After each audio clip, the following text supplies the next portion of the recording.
Hello everyone, welcome back to our channel 1 to Step, and in today's video I'll be showing you how to log into your MyUH portal.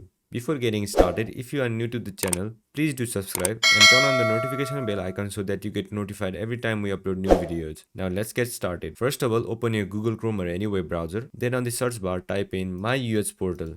Once you press enter, you will see these kind of results. From this, click on the link where it says MyUH University of Houston. Click on it. Then you'll get to this page. On this page, you will see this link, MyUS login. Click on it. Then it will take you to the login page where you will have to enter your user ID and your password. Now go ahead and enter your user ID. After that, enter your password.